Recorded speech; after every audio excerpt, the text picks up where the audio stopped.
si monitorohet nga ana juaj kjo gjë? Është thjesht vetëm vullnet, deklarim i kompanive nën kontrat, apo ushtroni dhe ju kontroll pikërisht për këto flukse të trafikut?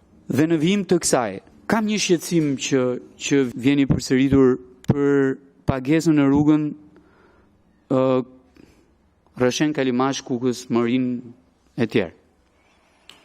Kur hyn nga Kosova, pagesa është fiks 5 euro. Kur del nga Shqipëria për në Kosovë, pagesa është 640 lek. 640 lek nuk bëjnë 5 euro më.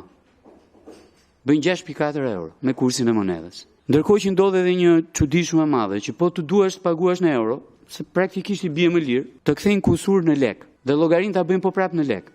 Ndërkohë që në atë pikën e kontrollit ku bëhet pagesa, nuk ka asnjë kurs monedhe të shpallur, që praktikisht duhet të ishte kursi zyrtar i ditës, po nuk ka as kurs monedhe.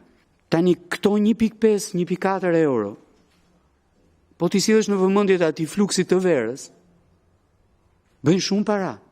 Prandaj ju pyeta pak më herët, është thjesht çështje deklarimi kompanie në këtë rast, trafiku, fluksi të ardhurat, apo ushtroni dhe ju kontroll për këtë gjë?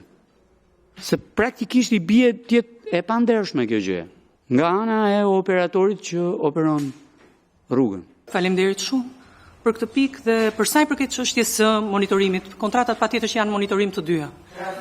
Për sa i përket çështjes së trafikut, pra, kontratat janë në monitorim. Patjetër.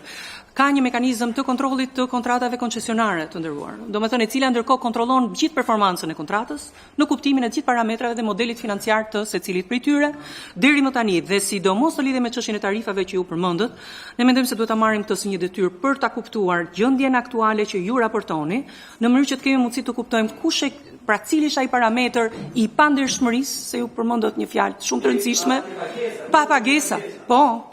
Sepse thashtë të risku, deri më tani me koncesionarin, buxheti i shtetit nuk ka paguar asnjë parashtesë për secilën prej tyre, ndërkohë ne po flasim për mjafton kursi i euros. Pikërisht. Që ata të jenë lumtur. Mjafton kursi i euros, që ata të jenë lumtur. E kupton? Okej, kalojmë tek pyetjet e zotit Cara.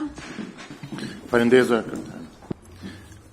Zonja Zëvendësministre, do të